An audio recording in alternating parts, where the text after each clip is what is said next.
రోమాపత్రిక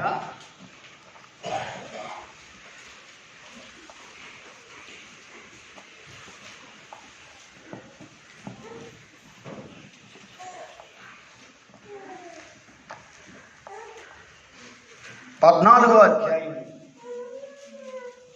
రోమాపత్రిక 14వ అధ్యాయము 7వ వచనాన్ని చదువుకుందాం. మనలో ఎవడును తన కోసమే బ్రతకడు, ఎవడును తన కోసమే చనిపోడు. మనము బ్రతికినను ప్రభువు కోసమే బ్రతుకుచున్నాము, చనిపోయినను ప్రభు కోసమే చనిపోచున్నాము. కాబట్టి మనము బ్రతికినను చనిపోయినను ప్రభువారమై ఉన్నాము. దేవునికి మహిమ కలుగును. మనలో ఎవడును కూడా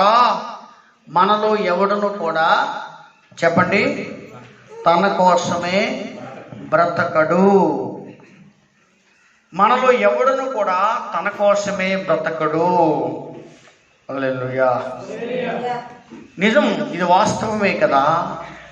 క్రీస్తు రక్తము చేత విమోచించబడినటువంటి ఏ వ్యక్తి కూడా చెప్పండమ్మా తన కోసం బ్రతకడు.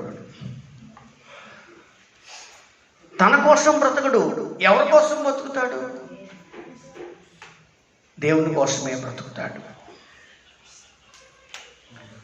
మనము నిజంగా క్రీస్తు రక్తము చేత విమోచించబడిన వారమైతే మన కోసం బ్రతకడం కరెక్ట్ కాదు.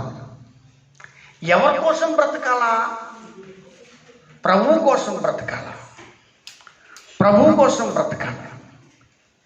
కొరింథీయులకు రాసినటువంటి 2వ పత్రిక 5వ అధ్యాయంలో మనం చూస్తే అక్కడ ఒక మాట రాయబడింది. జీవించువారు ఇక మీదట తమ కొరకు కాక, అది మన కోసం కాదు మనం బ్రతకడం, మన కోసం కాదు మనం జీవించడం. ఎవరి కోసం బ్రతకాలా? మృతులలో నుండి తిరిగి లేచినటువంటి యేసయ్య కోసమే బ్రతకాలా. హల్లెలూయా, హల్లెలూయా. మనలో ఎవడును కూడా తన కోసమే బ్రతకడు, తన కోసమే చనిపోడు. బ్రతికినను ప్రభు కోసమే, చనిపోయినను ప్రభు కోసమే. హల్లెలూయా, దేవునికి స్తోత్రం. హల్లెలూయా.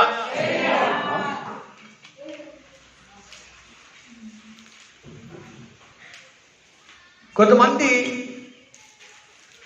ఆరోగ్యంగా ఉంటారు, మరి కొంతమంది అనారోగ్యంతో ఉంటారు. మరి కొంతమందికి ఏది తిన్నా అరిగిపోతుంది. కొందరికి బలమైనటువంటి ఆహార పదార్థాలు తింటే అరగదు. అవునా? కాస్త బలంగా ఉన్నటువంటి వాడు అన్ని రకాల ఆహార పదార్థాలు తింటాడు.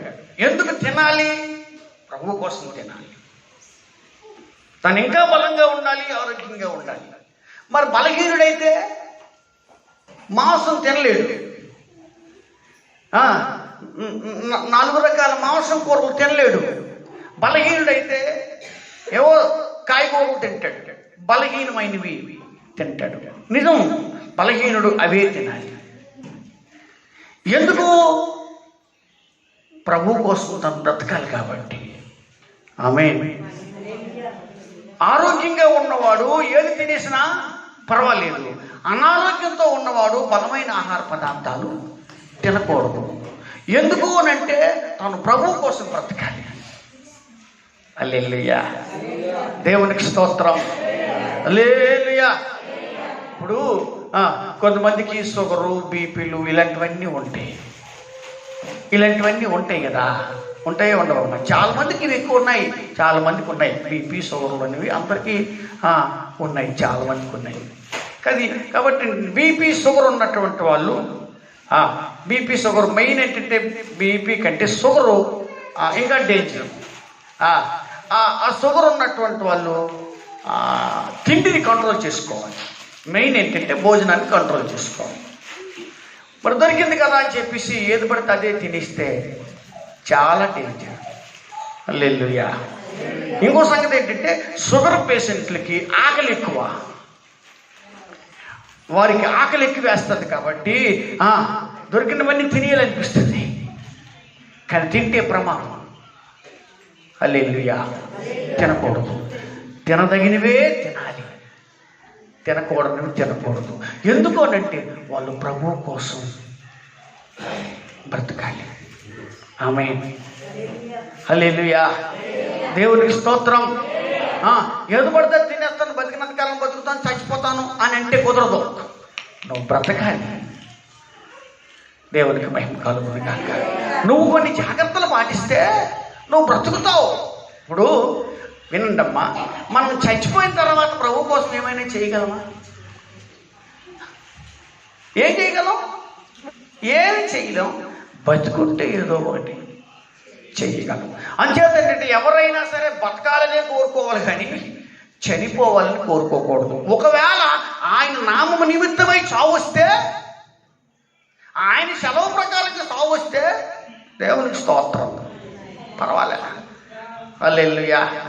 అప్పుడు ఆయన కోసం చనిపోవడానికైనా రెడీ అయిపోవాలి, ఆయన కోసం చచ్చిపోవడానికైనా రెడీ అయిపోవాలి. మొత్తానికి ఏదేమైనప్పటికీ కూడా బ్రతికిన ప్రభు కోసమే బతకాలా? చెప్పండి. చనిపోయినా ప్రభువు కోసమే చనిపోవాలా? హల్లెలూయా, హల్లెలూయా, హల్లెలూయా. దేవునికి స్తోత్రం. ఇప్పుడు దేవుడు నువ్వు బ్రతకడానికి, ఈ లోకంలో నువ్వు బ్రతకడానికి నీకు ఒక చిన్న ఉద్యోగం ఇచ్చాడు అనుకుందాం. ఉదాహరణకి నీకు చిన్న ఉద్యోగం ఇచ్చాడు. అది చిన్న ఉద్యోగమైనా కావచ్చు, పెద్ద ఉద్యోగమైనా కావచ్చు, ఏదైనా కావచ్చు. నీకు ఉద్యోగం ఇచ్చాడు నువ్వు బ్రతకడానికి. ఎవరి కోసం బ్రతకడానికి? ఆ ఉద్యోగం చేసుకుని నువ్వు బ్రతకాలి.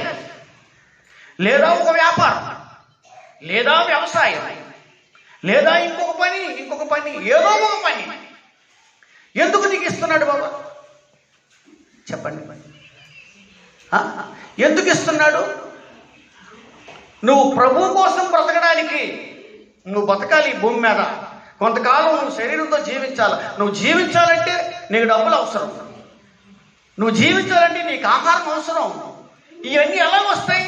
మనం పని చేయాలా, ఏదో ఒక పని చేయాలా, ఏదో ఒక వ్యాపారం చేయాలా, ఏదో ఒక ఉద్యోగం చేయాలా, లేదంటే వ్యవసాయం చేయాలా, కూలి పని చేయాలా, ఏమమ్మా? అంచేత ఏంటంటే దేవుడు నీవు జీవించడానికి జీవనోపాధి కొరకై నీకేదో ఒక పని ఇస్తున్నాడు. జీవనోపాధి కొరకై నీకేదో ఒక ఉద్యోగం ఇస్తున్నాడు, నీకేదో వ్యాపారం ఇస్తున్నాడు కదా.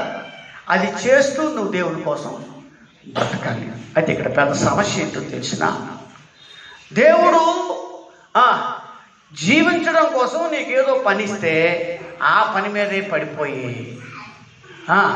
ఆ పని మీదే మనసు పెట్టి, ఆ ఉద్యోగం మీదే నువ్వు మనసు పెట్టుకొని, అరే నువ్వు జీవించడానికి, నువ్వు బ్రతకడానికి నీకేదో వ్యాపారం ఇస్తే ఆ వ్యాపారం మీదే దృష్టి పెట్టి నువ్వు దేవునికి దూరం అయిపోవడం అనేది మంచిది. హల్లెలూయా. దేవునికి స్తోత్రం. నీవు దేవునికి దూరం అయిపోవడం అనేది మంచిది కాదు.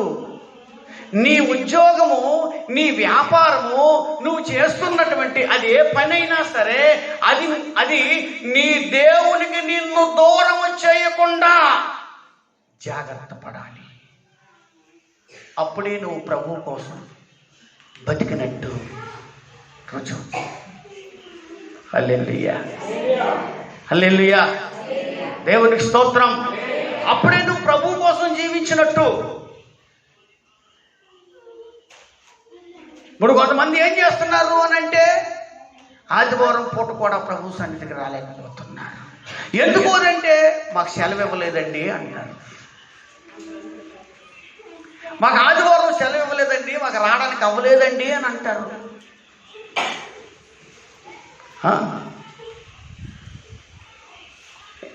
నా ప్రియమైనటువంటి వాళ్ళరా జాగ్రత్తగా ఉండండి. దేవుని పని ఉంది అని మనం తెలుసుకున్నప్పుడు, దేవుడు తన పని కోసమై మనల్ని పిలుస్తూ ఉన్నప్పుడు, ఆయనను ఆరాధించడానికే ఆయన మనల్ని పిలుస్తూ ఉన్నప్పుడు, మన పనులు, మన ఉద్యోగాలు, మన వ్యాపారాలు అడ్డుబండలుగా ఉండకూడదు. హల్లెలూయా. అలాగని చెప్పి నేను ఉద్యోగాలను వదిలేయండి, వ్యాపారాలను వదిలేయండి, పనులు మానేయండి అని నేను చెప్పడం లేదు. నా ఉద్దేశం అది కాదు. హల్లెలూయా. దేవునికి స్తోత్రం. అది నా ఉద్దేశం కాదు. నీకు ఎన్ని పనులున్నా, నువ్వెంత బిజీగా ఉన్నప్పటికీ కూడా దేవుని పని ఉంది అని అన్నప్పుడు దేవుని పనికి హాజరైపోవాలా. పలానా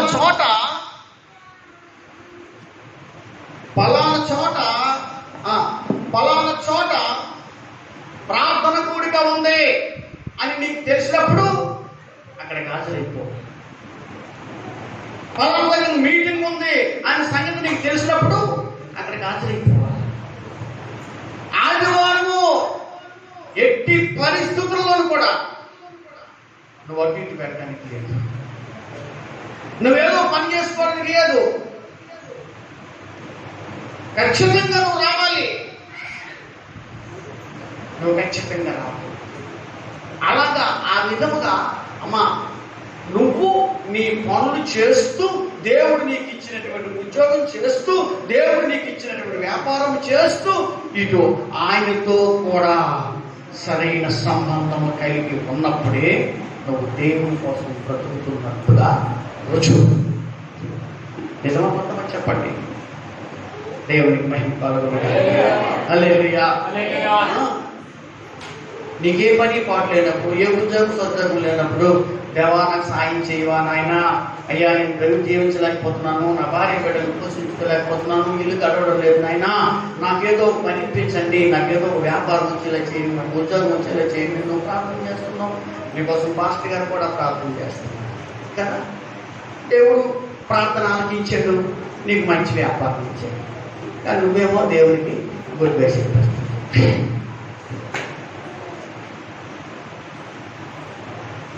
దేవుడు నిన్ను కనికరించి నీకు ఉద్యోగం ఇచ్చాడు, నువ్వేమో దేవునికి గుడ్ బై చెప్పేస్తున్నావు. నిన్ను కనికరించి దేవుడు ఇంతకు ముందు నీకు 2-3 ఎకరాలు ఉంటే మరొక 2-3 ఎకరాలు పెంచాడు. నువ్వు డెవలప్మెంట్ అవ్వాలి, నువ్వు అభివృద్ధి అవ్వాలి. కానీ నువ్వు అదే కొట్టుకొని ఏడుస్తూ దేవునికి దూరం అయిపోతుంది. నా ప్రియమైన వాళ్ళారా, ఇలా ఈ రీతిగా నువ్వు జీవిస్తే నువ్వు ఎవరి కోసం బతుకుతున్నట్టు? మనం ఎవరి కోసం బతుకుతున్నట్టు? దేవుని కోసం కాదు, దేవుని కోసం కాదు, మన కోసమే మనం బతుకుతున్నాం. అంటే మన కోసం మనం బతకడానికి దేవుణ్ణి పట్టుకుంటున్నాం అన్నమాట. అది దాని అర్థం. దేవుణ్ణి వాడుకుంటున్నాం అన్నమాట దాని అర్థం. హల్లెలూయా. దేవునికి మహిమ కలుగును గాక. జాగ్రత్తగానండి. నీ కోసం నువ్వు బతికితే నువ్వు దేవుణ్ణి వాడుకుంటావు. దేవుని కోసమే నువ్వు బ్రతికితే నిన్ను దేవుడు వాడుకుంటాడు. ఈ మాట సత్యం. నిజమా అబద్ధమా చెప్పండి. నీ కోసమే నువ్వు బ్రతికితే నువ్వు దేవుడిని వాడుకుంటావు. నువ్వు దేవుడిని వాడుకుంటావు. నువ్వు ప్రార్థన చేయించుకుంటావు. నువ్వు అప్పుడప్పుడు వస్తుంటావు, పాస్టర్ గారితో సరైన సంబంధం కలిగి ఉంటావు, పాస్టర్ గారి దగ్గరికి వెళ్తావు, కానుకలు ఇస్తావు, దర్శనం పంపిస్తావు, అన్ని చేస్తావు. కానీ నువ్వెందుకు ఇలా చేస్తున్నావు అని అంటే నువ్వు బతకడం కోసం, నీ కోసమే నువ్వు బతకడం కోసం, దేవుడి కోసం కాదు. అలా ఆ విధంగా దేవుడిని వాడుకుంటావు. దేవుడి కోసం బతికినటువంటి ప్రతి వ్యక్తిని దేవుడు వాడుకుంటాడు. హల్లెలూయా. దేవునికి స్తోత్రం. హల్లెలూయా. సౌలును గూర్చి దావీదును గూర్చి మనం ఆలోచించినట్లయితే సౌలుని దేవుడే ఏర్పరచుకున్నాడు, దావీదును కూడా దేవుడే ఏర్పరచుకున్నాడు. ఒకప్పుడు వీళ్ళ బ్రతుకులు ఎలాంటివంటే సౌలు గాడిదలు కాసుకునేవాడు, దావీదు గొర్రెలు కాసుకునేవాడు. చూడండి వీళ్ళ ఉద్యోగాలు.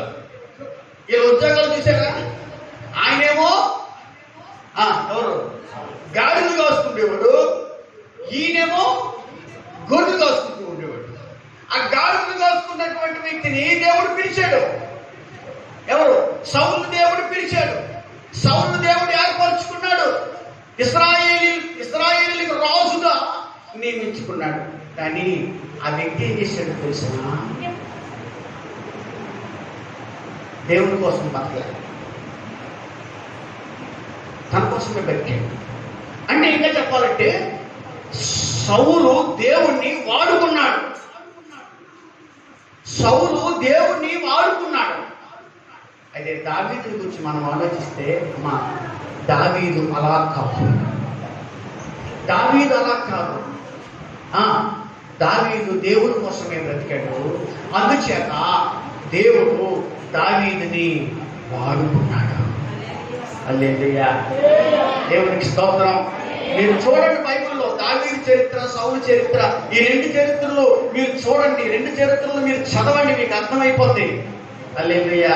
ఆయనకి ఈయనకున్న తేడా మీకు అర్థమైపోతుంది. నిజంగా నేను చెప్తున్నాను, సౌలు దేవుని చేతిలో వాడబడలా, దేవుణ్ణి వాడుకున్నాడు. ఎందుకంటే తన స్వార్థం కోసం బతికాడు ఆయన, తన కోసమే బతికాడు ఆయన. దావీదు అలా కాదు, దేవుడి కోసం బతికినటువంటి వాడు. అందుచేత దేవుడు దావీదు వాడుకున్నాడు. బలమైనటువంటి సాధనముగా దేవుడు దావీదును వాడుకున్నాడు. హల్లెలూయా, దేవునికి స్తోత్రం. హల్లెలూయా.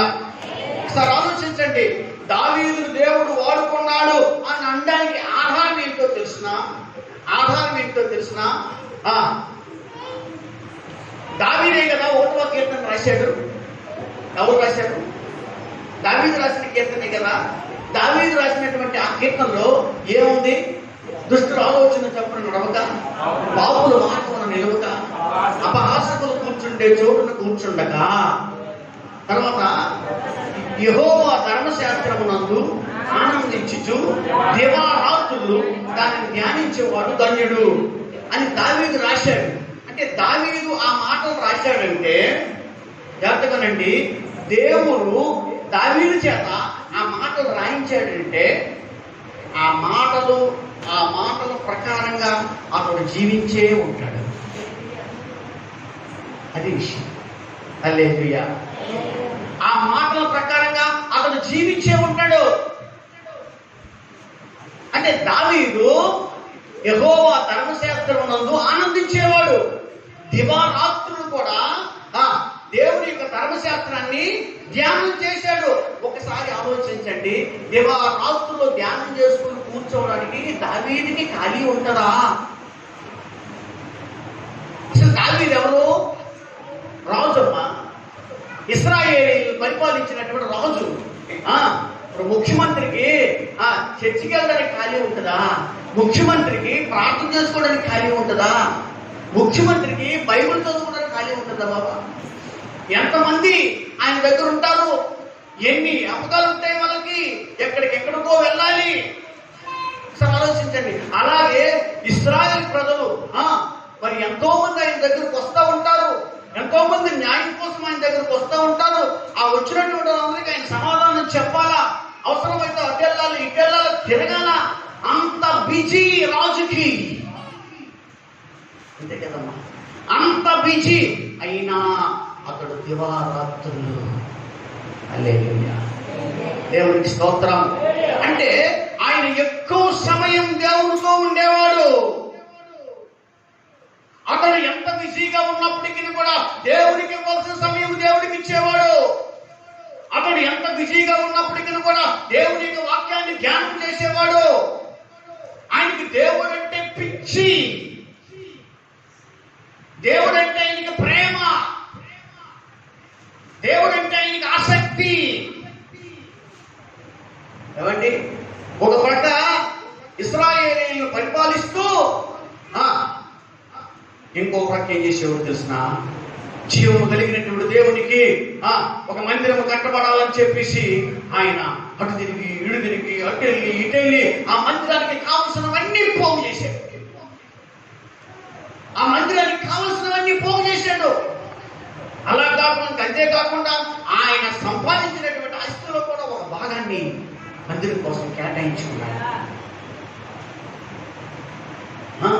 ఆయన తీర్మానం చూడండి, బైబిల్లో ఆయన తీర్మానం చూడండి.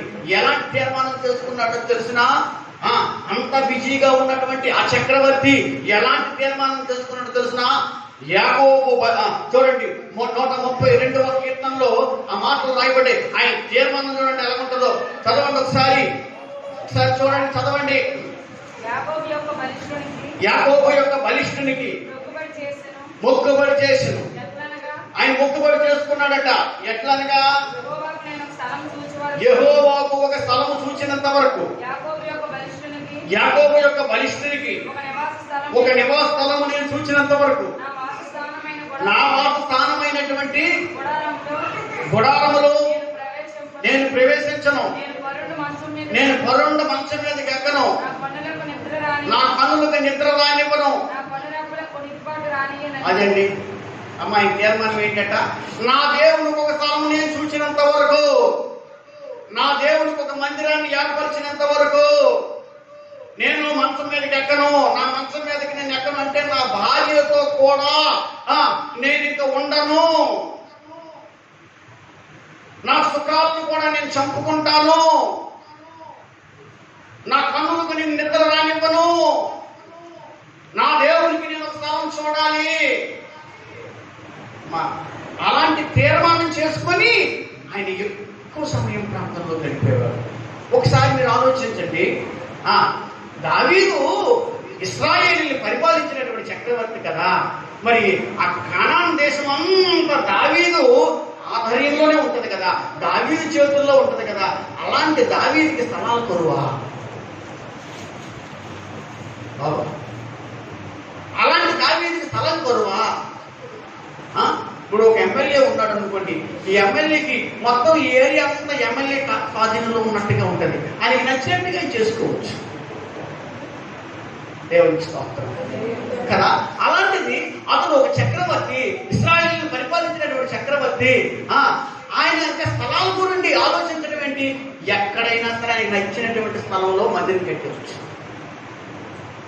ఇంకా స్థలము చూసినంత వరకు నేను నిద్రపోను, నా మంచం మీదకి ఎక్కను అని తీర్మానం చేసుకోవడం ఏంటి? గమనించండి. అంటే దావీదు యొక్క ఉద్దేశం ఏంటో తెలుస్తున్నామా? ఆయన మందిరం కోసం ఆ స్థలం ఎవరు చూపించాలా? దేవుడే చూపించాలి. అది విషయం. దేవుడికి స్తోత్రం. ఈయన ఎక్కడో చూసుకోవడం కాదు. నావేంటంటే మనం కూడా మందిరాలు కట్టేస్తుంటాం. ఎక్కడ అక్కడే మనం మందిరాలు కట్టేస్తుంటాం. మనకి నచ్చిన దగ్గర మనం మందిరం కట్టేస్తాం. మనకి ఎక్కడ ముందు అక్కడ మందిరం కట్టేస్తుంటాం. దేవుడికి మహిమ కలుగును గాక. హల్లెలూయా. దేవుడికి స్తోత్రం. అది కరెక్ట్ కాదు, దేవుడు చూపించాలి. హల్లెలూయా. దావీదు యొక్క తీర్మానం ఏంటంటే దేవుడు నాకు చూపించాలా. ఆయన ఎక్కడ చూపిస్తే అక్కడ కడతా. ఆయన ఎక్కడ నాకు స్థలం చూపిస్తే అక్కడ నేను నా మందిరం, దేవుడికి మందిరం కడతాను అని ఒక బలమైనటువంటి తీర్మానం చేసుకున్నాడు. ఆ తీర్మానం చేసుకుని ఆయన ఎక్కువ సమయం దేవుడితో దేవుడు ఒక స్థలం చూపించాలా, అక్కడ మందిరం కట్టాలా, ఆ మందిరానికి కావలసినవన్నీ సమకూర్చాలా,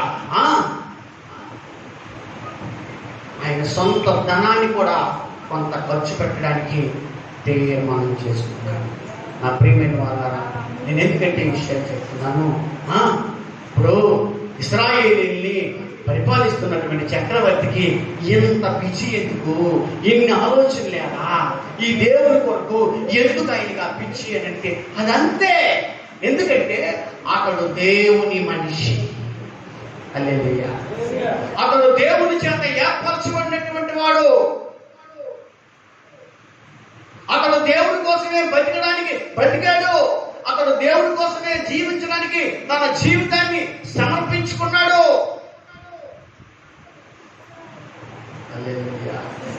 అందుకేనమ్మా దేవుడు కూడా దావీదుకి స్థలం చూపించాడు. అక్కడ మందిరం కట్టడానికి కూడా దేవుడు ద్వారాలు తెరిచాడు. అయితే ఆయన ద్వారా కట్టలేదు కానీ మన కుమారుడైన సొలొమోను ద్వారా ఆయన కోరిక చెప్పండి తీర్చాడు. హల్లెలూయా, దేవునికి స్తోత్రం. హల్లెలూయా. ప్రియమైన వాళ్ళారా, మీరు ఆలోచించండి. ఈరోజు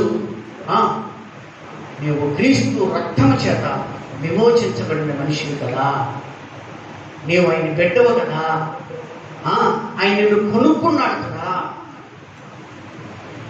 అయితే ఈరోజు నువ్వు ఆలోచించు, నీకోసమే బతుకుతున్నావా, దేవుని కోసం?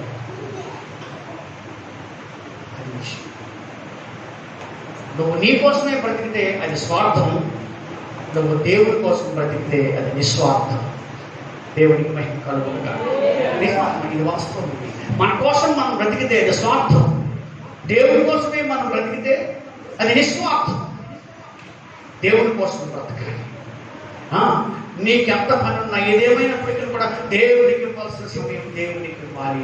దేవుడితోనే నేను ఎక్కువ సమయం గడపాలి. ఈ 10 రోజులు పుట్టాలు ఎందుకు పెట్టామనుకుంటున్నారు? మనం బలపడాలి, మనం ఆధ్యాత్మికంగా ఎదగాలని. ఆయా పనుల మీద పడిపోయి ఇంకా దేవుడితో సహవాసం మానేస్తున్నాము, దేవుడితో సాంగత్యం మానేస్తున్నాము, దేవుడి వాక్యానికి దూరం అయిపోతున్నాము అన్నటువంటి ఉద్దేశంతోనే ఈ 10 రోజులు పుట్టాలు పెట్టడం. హల్లెలూయా, దేవునికి మహిమ కలుగునుగాక. అమ్మా, నా దేవుడి వాక్యం చెప్పుకున్నటువంటి సత్యం ఏంటో తెలుసా? ఆ దినము సమీపించుట మీరు సూచన కలది, సమాజముగా కూడుకోవడం మీరు మానవద్దు. అదేమంటే క్రీస్తు రాకడ దినం, ఆయన యొక్క రాకడ అతి సమీపముగా ఉంది. ఆయన రాకడ అతి సమీపముగా ఉంది. ఈ చివరి దినాలలో మనం ఎప్పటికప్పుడే సమాజంగా కూడుకోవాలి, ఎప్పటికప్పుడే కూడుకోవాలి. ఇలాంటి కూటాలు జరిపించుకుంటూ ఉండాలి. మనం ఎప్పుడు ఖాళీగా ఉండకూడదు. మనకి ఎన్ని పనులు ఉన్నప్పటికీ కూడా ఆయనతో సహవాసం చేయాలి. మనల్ని ఎందుకు దేవుడు రక్షించాడు, మనల్ని ఎందుకు దేవుడు పిలుచుకున్నాడు? తన కుమారుడైనటువంటి యేసు క్రీస్తుతో సహవాసం చేయడానికి. కొరింథీయులకు రాసిన మొదటి పత్రిక 1వ అధ్యాయం 9వ వచనంలో ఈ మాట ఉంటుందో చూడండి. ఆయన మనల్ని ఎందుకు పిలిచాడో అక్కడ స్పష్టంగా ఉంది. ఎందుకు మనల్ని పిలిచాడట, ఎందుకు పిలిచాడు అక్కడ రాసి ఉంటుంది చూడండి. మన ప్రభు అయిన యేసుక్రీస్తు అను తన కుమారుని సహవాసమునకు మిమ్మల్ని పిలిచినటువంటి దేవుడు. ఎవరితో సహవాసం చేయడానికి దేవుడు మనల్ని పిలిచాడు? తన కుమారుడైన యేసుక్రీస్తుతో సహవాసం చేయడానికి మనల్ని పిలిచాడు. ఎందుకు యేసుక్రీస్తు సహవాసం చేయడం అంటే ఏంటి? యేసుక్రీస్తు సహవాసం చేయడం అంటే ఏంటంటే సంఘంతోనే సహవాసం చేయడం. ఎందుకు అనంటే యేసుక్రీస్తు శరీరమే సంఘం, యేసుక్రీస్తు శరీరమే సంఘం. నువ్వు ఈ సంఘంతో సహవాసం చేయాలి. కొంతమంది సంఘంతో సహవాసం చేయడానికి ఇష్టపడరు. వ్యక్తిగతంగా మేము దేవుడికి ప్రార్థన చేసుకుంటాం అని అంటారు. అది చెప్పదు. హల్లెలూయా, అది కుదరదు. నీకు సంఘంతోనే సంబంధం ఉండాలి. ఎందుకంటే సంఘము క్రీస్తు శరీరము. సంఘంతో సహవాసం ఉండాలా, సంఘంతో అంటు కట్టుకొని ఉండాలా. సంఘం ఎక్కడ కూడుకుంటే అక్కడికి నువ్వు వెళ్ళాలా, సంఘం ఎక్కడ కూడుకుంటే అక్కడికి నువ్వు హాజరవ్వాలా. ఈ రోజు మందిరంలో కూడుకున్నాం, రాత్రికి పైన కూడుకుంటాం, రేపు ఇంకో చోట కూడుకుంటాం, ఎల్లుండి ఇంకో చోట కూడుకుంటాం. సంఘం ఎక్కడ కూడుకుంటే అక్కడికి నువ్వు హాజరైపోవాలా. హల్లెలూయా, దేవుడికి స్తోత్రం. నువ్వెంత బిజీగా ఉండు, పలానా చోట కూటం అవుతుందన్న సంగతి నీకు తెలిస్తే పాస్టర్ గారు ఆల్రెడీ ఎలాగని చెప్తారు, ముందుగానే చెప్తారు. ఆ మాట నీ మనసులో ఉండిపోవాలా, నువ్వు మర్చిపోకూడదు అన్నమాట. అలా ఆ విధముగా నువ్వు జీవిస్తే నువ్వు ప్రభు కోసమే బ్రతికినట్లు. హల్లెలూయా, దేవునికి మహిమ కలుగునుగాక. హల్లెలూయా, దేవునికి స్తోత్రం. హల్లెలూయా.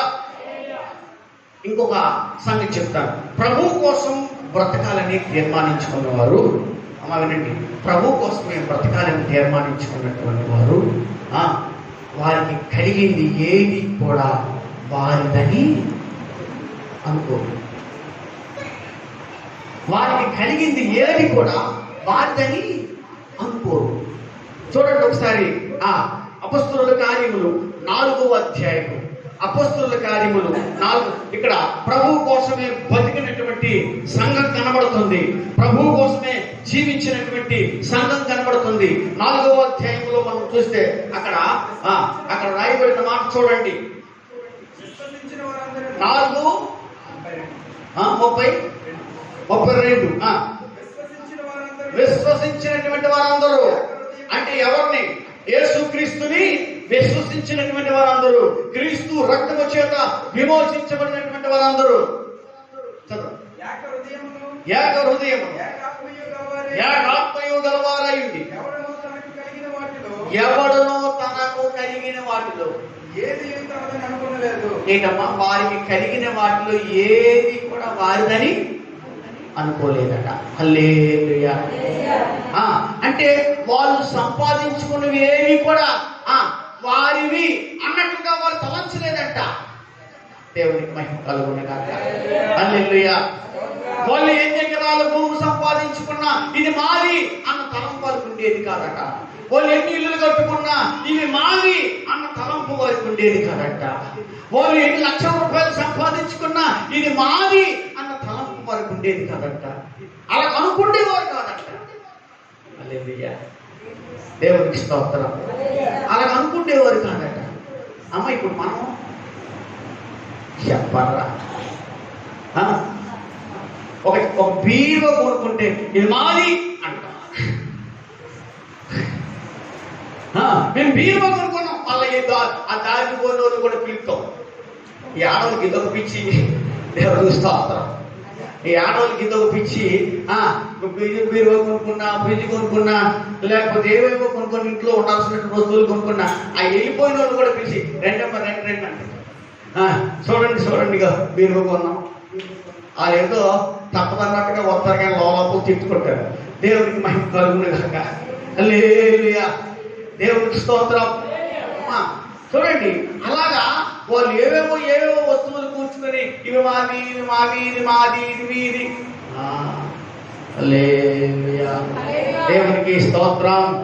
ఇప్పుడు ఒక ఇంట్లోని ఒక 10 మంది ఉన్నారు అనుకోండి. పోనీ ఒక అమ్మడుగురు ఉన్నారు అనుకోండి. నోక కుటుంబం లాగా 3 కొడుకులు 3 కోడళ్ళు, మొదటోళ్ళు 2, మేమే ఉన్నాం. దేవుడికి మహిమ కలుగునుగాక. మేమే ఉన్నాం అనుకోండి. దేవుడికి స్తోత్రం. హల్లెలూయా. ఇప్పుడు నా పెద్ద కొడుకు మరి కాలేజీలో చెప్తున్నాడు, నా రెండో కొడుకు కాలేజీలో చెప్తున్నాడు, నా చిన్న కొడుకు సేవకి వెళ్ళాడు. వాడు కూడా ఈ స్పేడలో గట్టు వాయించడానికి బయటకు వెళ్తుంటాడు. వాడికి కూడా కొంత డబ్బులు వస్తాయి. దేవుడికి స్తోత్రం. ఎవరికి ఎంత వచ్చినా, ఎవరేది కొనుక్కున్నా, ఎవరేది సంపాదించుకున్నా నేను వాళ్ళకి నేర్పింది ఏంటో తెలిసిన, వాళ్ళకే కాదు మీకును కూడా నేను నేర్పిన విషయం ఏంటో తెలిసిన, మీరందరూ ఒక కుటుంబంగా ఒక ఫ్యామిలీగా ఉన్నప్పుడు ఒకవేళ మీ కన్నోరే, ఆడపిల్లలకు చెప్తున్నాను, మీ కన్నోరే మీకేదో ఒక వస్తువు కొనిచ్చారనుకో, అది మాది అన్నట్టుగా అనుకోకూడదు. హల్లెలూయా. అది మాది అన్నట్టుగా అనకూడదు. నువ్వు ఏది సంపాదించుకున్నా, నువ్వేది కొనుక్కున్నా ఇది నాది అన్న మాట అనకూడదు. హల్లెలూయా. దేవునికి స్తోత్రం. ఇది నాది అన్నమాట నువ్వు అనకూడదు. ఒకవేళ నువ్వు అలాగ అనుకున్నావా, ఇప్పుడు అసలు విషయానికి వస్తాను, అలాంటి భావన అనేది నీకుందా, నువ్వు దేవుని కోసం బతికినట్టు కాదు. నువ్వు దేవుని కోసం బతికినట్టు కాదు. అది మరి నాది, నేను సంపాదించింది నాది అనకపోతే ఎవరిదనాలంటే దేవుడిది. హల్లెలూయా. ఎవరిదనాలమ్మా? దేవుడిది. హల్లెలూయా. ఇప్పుడు ఒకసారి చూడండి, ఎవరు యాకోబు భార్య, యాకోబుకి 2 భార్యలు కదా. యాకోబుకి 2 భార్యలు, ఒక దైవకుడి భార్య, ఒకదాని మంచి భార్య కదా, ఆ మంచి భార్యకి అంత కృతజ్ఞత లేదు, కానీ ఆ గుడ్డుకాలు భార్యకి ఎంత కృతజ్ఞత అనుకుంటున్నారు, ఆవిడ ఎంత మంచిది అనుకుంటున్నారు. నిజంగా వాస్తవంగా చెప్పాలంటే ఆ రాహేలే దేవుని చేత ఏర్పరచబడింది. లేయా దేవుని చేత ఏర్పరచబడింది, రాహేలు కాదు. ఆమె హల్లెలూయా. ఈరోజు ఆనాడే ఏ రోజు ఆ రోజు ఎప్పుడు కూడా అంతేనండి. మనుషులు పైరూపమేసి వస్తారు కానీ బాబా లోపలేమో చూడరు. హల్లెలూయా. పైరూపమే చూస్తారు కానీ అంతరంగం ఎలా ఉందో ఎవరికి తెలియదు. యాకోబు కూడా పైరూపాన్ని చూశాడు, చూడడానికి మహాసౌందర్యవతి ఆమె, అంచేత ఆమెను ఇష్టపడ్డాడు. కానీ దేవుడు ఎవరిని ఇష్టపడ్డాడంటే ఆవిడకి ఎంత కృతజ్ఞత తెలుసా. ఆవిడకి పిల్లలు పుట్టినప్పుడు ఆవిడ అంటది, చూడండి, ముందు పిల్లలు కూడా ఆవిడకే పుట్టేశారు. ఫస్ట్ పిల్లలు ఆవిడకే పుట్టారు. ఆవిడ అంటది, ఆదికాండము ఒకసారి చూడండి, ఆదికాండము, హల్లెలూయా, దేవునికి స్తోత్రం. ఆదికాండము 29వ అధ్యాయము, ఆదికాండము 29వ అధ్యాయము 31వ వచనం చూడండి. లేయా ద్వేషింపబడుట యెహోవా చూచి ఆమె గర్భము తెరిచెను, రాహేలు గొడ్రాలై ఉండెను. లేయా గర్భవతి అయి కుమారుని కని, యెహోవా నా శ్రమను చూచి ఉన్నాడు కనుక నా పెనిమిటి నన్ను ప్రేమించును కదా అనుకొని అతనికి రూబేను అని పేరు పెట్టెను. రూబేను అని పేరు పెట్టెను.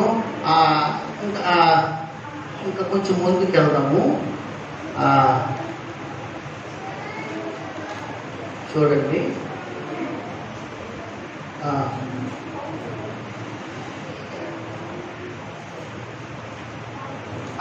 అదే చదవండి, మళ్ళా చదవండి, నా కింద వరకు చదవండి.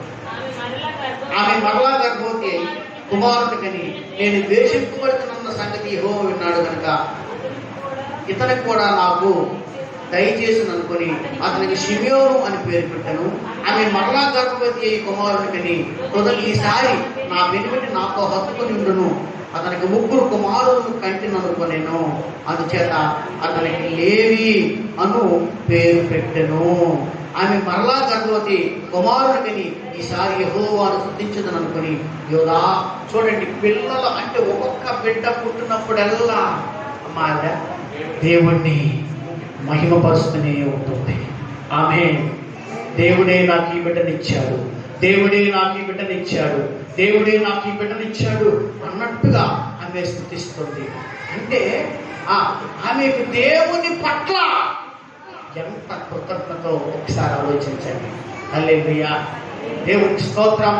నా ప్రియమైనటువంటి వాళ్ళారా, దేవుడు పిల్లల్ని ఇస్తాడు, మనం బ్రతకడానికి కొన్ని పనులు ఇస్తాడు, కొన్ని ఉద్యోగాలు ఇస్తాడు, కొన్ని వ్యాపారాలు ఇస్తాడు, కొంత భూములు ఇస్తాడు, కొన్ని వస్తువులు ఇస్తాడు. ఇవన్నీ మనకు దేవుడిచ్చినవే, ఇవన్నీ మనకు దేవుడిచ్చినవే. ఇది నిజం, ఇది వాస్తవం, ఇది. హల్లెలూయా. చివరికి నీవు ధరించుకున్నటువంటి బట్టలు కూడా దేవుడిచ్చినవే. నీ ఇంట్లో ఏ వస్తువు ఉన్నా సరే అది దేవుడిచ్చిందే కదా. కాబట్టి ఈరోజు నీవు పిల్లలు సంపాదించుకున్నా, లేదు ఆస్తులు సంపాదించుకున్నా, ఏవి సంపాదించుకున్నా ఇవి నావి అన్న మాట అనకూడదు. ఎవరు అనాలి? దేవుడివి. హల్లెలూయా, దేవునికి స్తోత్రం. మీకు తెలుసా, నువ్వు సంపాదించుకున్నటువంటి వస్తువులు దేవునివి, ఇవి నాకు దేవుడు దయచేసినవి అని అంటే, నువ్వు ఆ మాట అంటే దాని అర్థం ఏంటో తెలుసా? నువ్వు నిజంగా దేవుడి కోసమే బ్రతుకుతున్నట్టు రుజువు. అంటే నీ గుండె నిండా కృతజ్ఞత అనేది ఉంది. ఒక మాటలో చెప్పాలంటే, దేవుని కోసం బ్రతికినటువంటి వారిలో గొప్ప కృతజ్ఞత అనేది ఉంటుంది. నీ కోసమే నువ్వు బతికితే నీకు కృతజ్ఞత అనేది ఉండదు. దేవుడు నీకు ఎన్ని ఇచ్చినా సరే దేవుడు స్తుతించు. దేవుడు నీకు ఎన్ని సదుపాయాలు చేసినా సరే నువ్వు దేవుడిని స్తుతించు, నువ్వు దేవుడిని మహిమపరచు, ఇవి దేవుడిచ్చాడనగా అన్నట్టుగా తనొచ్చు చెప్పవు, నావి కావు, ఇవన్నీ దేవునివే. హల్లెలూయా, దేవునికి స్తోత్రం. హల్లెలూయా. అర్థం చేసుకోండి, దేవుని కోసము బతికినటువంటి వారిలో గొప్ప కృతజ్ఞత అనేది ఉంటుంది. దేవుని కోసం బతికినటువంటి వారిలో గొప్ప కృతజ్ఞత అనేది ఉంటుంది. అంచేత వారికి కలిగింది ఏది కూడా వారిదని వారు తలంచరు, ఎక్కడ అనుకోరు. అది విషయం. హల్లెలూయా. రెండో విషయం ఏంటంటే దేవుడి కోసమే బతికినటువంటి వాళ్ళు మా దేవుడిచ్చినవి తిరిగి మళ్ళా దేవుడి చేతుల్లోనే పెడతారు. ఆమేన్. హల్లెలూయా. దేవుడిచ్చినవి తిరిగి మళ్ళా దేవుడి చేతుల్లోనే పెడతారు. మరి వాళ్ళు ఏం చేస్తారట? వారు అక్షరాస్తులన్నీ ఆస్తులు ఎలా వచ్చినాయి? దేవుని మూలంగానే వచ్చినాయి కదా. వాళ్ళు ఏం చేస్తారట? ఆ ఆస్తులు అమ్మేసి, ఆ భూములు అమ్మేసి ఏం చేశారట? ఆ డబ్బు తీసుకొచ్చి అపోస్తలుల పాదాల దగ్గర పెట్టారు. ఆమేన్. అంటే దేవుని కోసం బతకాలని తీర్మానించుకున్నటువంటి వారు వారికి కలిగినటువంటివి కూడా తిరిగి దేవుని పని కొరకు ఇస్తారు. ఇంకా చెప్పాలంటే వారిలో గొప్ప దాతృత్వం అనేది ఉంటుంది. ఇవ్వగలిగిన దానికంటే ఎక్కువ ఇస్తారు. అది విషయం. హల్లెలూయా. దేవుని కోసం బతకాలి అని తీర్మానించుకున్నటువంటి వాళ్ళందరూ కూడా ఆ పని చేస్తారు. అది విషయం. హల్లెలూయా. ఇప్పుడు మీరు ఆలోచించండి, ఒక సందర్భంలో యేసయ్యట ఒక దేవాలయంలో బోధిస్తూ ఉండగా అక్కడ కానుకలు పెట్టి ఒకటి ఉంది. ఆ కానుకలు పెట్టి దగ్గరికి వెళ్ళి అందరూ కానుకలు వేస్తున్నారు. యేసయ్య ఆ కానుకలు పెట్టి వైపు చూసాడు. మా జాస్లో చూసినాడు. వీడికి కూడా మా చంద్రబాబు కొడుకు ఏం చేస్తాడంటే ఒకసారి కానుకలు వేసినప్పుడు ఆలోచిస్తాడు. అలాగా యేసయ్య ఏమో ఆ కానుకలు పెట్టి వైపు చూశాడట. అందరూ కూడా కానుకలు వేస్తున్నారు. ఎవరు స్థామతను బట్టి వాళ్ళు కానుకలు వేస్తున్నారు. అందులో ఒక తల్లి ఒక పేద విధవరాలు ఏం వేసిందటమ్మా? 2 కాసులు వేసింది. ఆవిడ దగ్గర ఉన్నవే చెప్పరా? ఉన్నవే వేసేసింది. హల్లెలూయా. చూడండి, ఆవిడ్ని మెచ్చుకున్నాడు. వాళ్ళందరూ ఎవరు స్థామతను బట్టి వాళ్ళు వేశారు, కానీ వాళ్ళని మెచ్చుకోలేదు, వాళ్ళ గురించి ఆయన మాట్లాడలేదు. కానీ ఈవిడిని మాత్రమే మెచ్చుకున్నాడు. ఆయన దృష్టి ఈవిడి మీద మాత్రమే పడింది. ఎందుకంటే అక్కడ ఏం రుజువైందో తెలుసా? ఈ పేద విధవరాలు దేవుని కోసం బ్రతికే విశ్వాసి.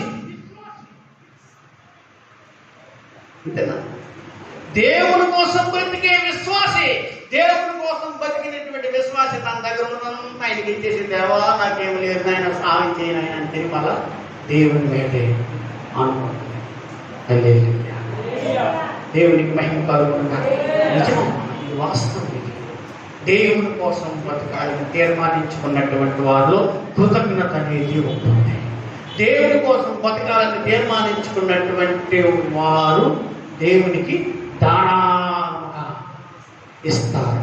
హల్లెలూయా. మూడో విషయం, దేవుని కోసమే బ్రతకాలి అని తీర్మానించుకున్నటువంటి వారు శరీరానికి కానీ ఆత్మకు కానీ ఎటువంటి అపవిత్రత అనేది అంటకుండా పవిత్రంగా బ్రతుకుతారు. హల్లెలూయా. ఇప్పుడు నువ్వు దేవుని కోసం బతకాలని తీర్మానించుకున్నప్పుడు నేను దేవుడి కోసం బతకాలని తీర్మానించుకున్నప్పుడు నీ ఇష్టం వచ్చినట్లుగా నువ్వు మాట్లాడలేవు, నీ ఇష్టం వచ్చినట్లుగా నువ్వు తిరగలేవు, నీ ఇష్టం వచ్చినట్లుగా నువ్వు ప్రవర్తించలేవు. ఎందుకో తెలిసిన, నేను దేవుడి కోసం బతకాలని తీర్మానించుకున్నాను కాబట్టి ఇప్పుడు నేను శరీరానుసారంగా బ్రతికినట్లయితే నేను దేవుడి కోసం బ్రతికినట్లు కాదు. తద్వారా నా ఇష్టానుసారంగా నేను బ్రతికితే దేవుని కోపాగ్నికి నేను గురైపోతాను, రేపు నేను నరకానికి వెళ్ళిపోతాను అన్నటువంటి ఆ భయం అనేది నీ లోపల ఉంటుంది. ఆమేన్. హల్లెలూయా. ఒక మాటలో చెప్పాలంటే దేవుని కోసం బతకాలని తీర్మానించుకున్నటువంటి వారు దేవుని భయం అనేది చెప్పరా? ఉంటుంది. ఆమె దేవుని భయము ఉన్నవాడు పాపము చేయడానికి జడుస్తాడు. దేవుని భయము లేనోడు పాపం చేయడానికి పాపం చేయడానికి ధైర్యం తెచ్చుకుంటాడు. అది విషయం. హల్లెలూయా. దేవునికి మహిమ కలుగునగా. యోసేపు దేవుని కోసం జీవించాలని తీర్మానించుకున్నాడు కాబట్టి యోసేపులో దేవుని భయం అనేది ఉండేది. ఆ భయం ఉండబట్టే ఒక తల్లి అతన్ని ఎంత బలవంతం చేసినప్పటికీ కూడా, పాపము చేయమని ఎంత బలవంతం చేసినప్పటికీ కూడా అతడు లొంగలేదు.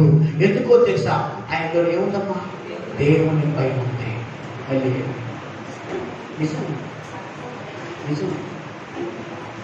నీవు దేవుని కోసమే జీవిస్తున్నటువంటి వ్యక్తి అయితే నీలో కృతజ్ఞత ఉంటుంది. నువ్వు దేవుని కోసం జీవిస్తున్నటువంటి వ్యక్తి అయితే నీకు ధారాళంగా ఇచ్చే మనసు ఉంటుంది. నీలో దాతృత్వం అనేది ఉంటుంది.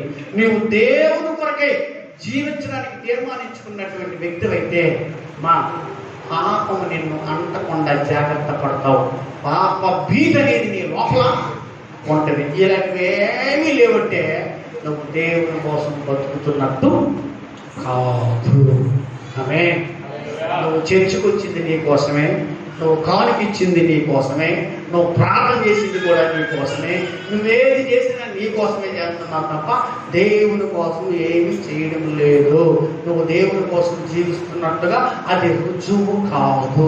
ప్రియమైనటువంటి దేవుని బిడ్డలారా, ఇప్పుడు నేను చెప్పినటువంటి మాటలను బట్టి మీరు ఆలోచించండి. మీరు మీ కోసం బతకడానికి బతుకుతున్నారా?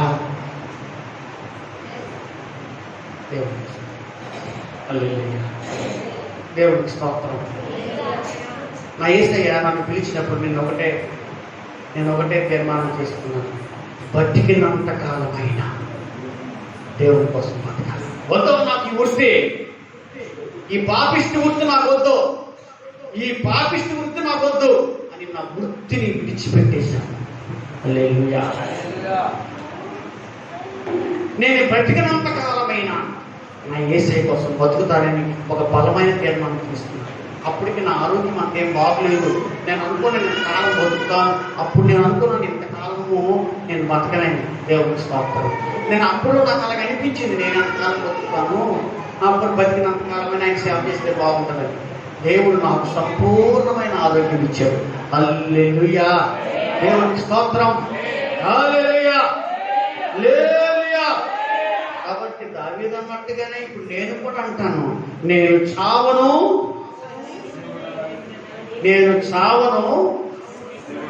ఇది నేను సజీవుడినై యెహోవా కార్యములను వివరిస్తాను. ఆమేన్. నిజం. నీకు తెలుసా, నువ్వు దేవుని కోసమే బతకాలని తీర్మానించుకుంటే నీ శరీరంలో ఉన్నటువంటి రోగాలు తీసేస్తాడు. నీ ఆయుష్ కాలాన్ని కూడా ఆయన పెంచుతాడు. ఆమేన్. హల్లెలూయా. ఇది నిజం.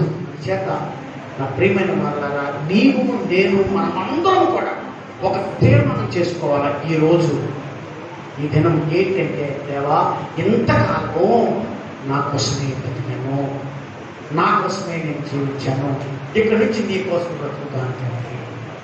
హల్లెలూయా. దేవునికి మహిమ కలుగునగా. నువ్వు దేవుని కోసమే బతకాలని తీర్మానించుకున్నప్పుడు జాగ్రత్తగా ఉండు. నువ్వు దేవుని కోసమే బతకాలని తీర్మానించుకున్నప్పుడు ఆ మందు ఆ బ్రాండీ తాగడం కంటే మానే. నువ్వు దేవుని కోసం బతకాలనుకున్నప్పుడు ఆ చుట్టా బీడీ సిగరెట్లు అవి మానే. నువ్వు దేవుని కోసమే బతకాలనుకున్నప్పుడు ఆ పాడు అలవాట్ల నుండి బయటికి రా. ఎందుకో తెలిసిన ఆ దురలవాట్లు నీ ఆరోగ్యాన్ని పాడు చేసి నిన్ను బేగే చంపేస్తాయి. ఆమేన్. నిన్ను తొందరగా చంపేస్తాయి. ఇంకా చెప్పాలంటే నువ్వు దేవుని కోసమే బతకాలని తీర్మానించుకున్నప్పుడు అమ్మా నాలుకను పెదవులను కంట్రోల్లో ఉంచుకో. అవి చాలా ప్రమాదకరమైనవి. హల్లెలూయా. హల్లెలూయా. నీకు తెలుసా, తాగుబోతుడైనా కొంతకాలం బతకడానికి అవకాశాలు ఉంటాయేమో కానీ నాలుకను పెదవులను కంట్రోల్ చేసుకోలేనాడు ఎంతకాలం బతకడు. దేవునికి మహిమ కలుగునగా. హల్లెలూయా. అంత ప్రమాదకరమైనది నాలుక. హల్లెలూయా. అంత ప్రమాదకరమైనది పెదవులు. మీకు తెలుసా? అందుకే అంటాడు నాలుగును పెదవులను కాపాడుకున్నటువంటి వాడట శ్రమల నుండి తనను కాపాడుకుంటాడు. హల్లెలూయా, దేవుడికి స్తోత్రం. హల్లెలూయా, హల్లెలూయా. దేవుడి కోసం బ్రతకాలని తీర్మానించుకున్న వారిలో కృతజ్ఞత ఉంటుంది. దేవుడి కోసం బ్రతకాలని తీర్మానించుకున్నటువంటి వారిలో దాతృత్వం ఉంటుంది.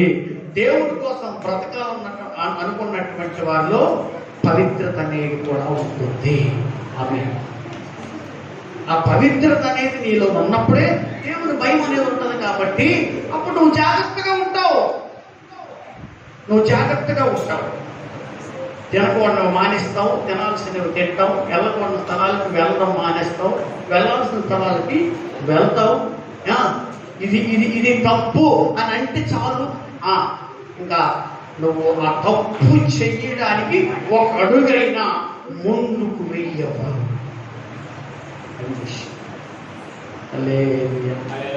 కాబట్టి దేవుని కోసమే మనం బతుకుతున్నామా? మన కోసమే మనం బతుకుతున్నాం. అది ఈరోజు ఈ మధ్యాహ్న కాల సమయంలో ఆలోచించాల్సినటువంటి విషయం. కాబట్టి ఈ విషయాలు మన హృదయాల్లో ముద్రించుకొని ఆ ప్రియమైనటువంటి వాళ్ళ ఈ మధ్యాహ్న కాల సమయంలో దేవుడికి వారు పెట్టుకుందాం. ఎలాగా? ఏ విధంగా అంటే, దేవా తండ్రి, నిజమే నేను నా కోసమే బతుకుతున్నాను. ఈరోజు నువ్వు నాతో మాట్లాడావు అయ్యా, ఈ రోజు నుండే నీ కోసం నేను బతుకుతాను. ఇదిగో ఇది నా తీర్మానం, నీ కోసం నేను బ్రతుకుతాను నాయన. నా నాలుగును కంట్రోల్లో ఉంచుకుంటాను, నా పెదవులను కంట్రోల్లో ఉంచుకుంటాను, నా కళ్ళను కూడా నేను కంట్రోల్లో ఉంచుకుంటాను.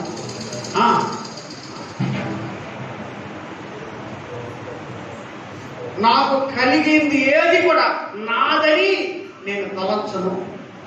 నీ పట్ల నేను కృతజ్ఞత కలిగి బ్రతుకుతాను. నేను నీకు ధారాళంగా ఇస్తానయ్యా. నేను దాతృత్వం కలిగి ఉంటానయ్యా.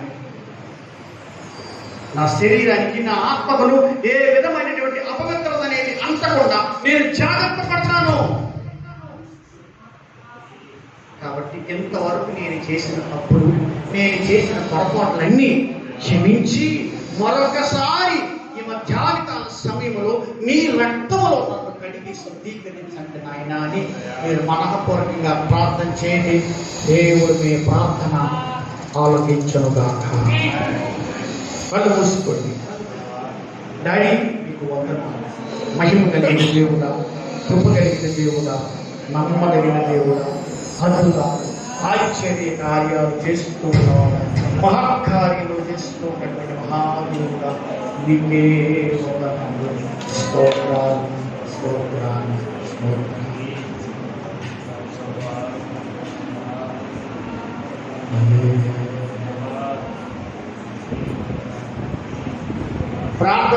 ప్రార్థన చేద్దాము. మన మధ్యలో ఉన్న మరి కవిత ప్రార్థన చేస్తాం. వాక్యము అందరి హృదయాల్లో ఫలించినట్టుగా కవిత ప్రార్థన చేస్తాం. ప్రార్థన చేయమ్మా.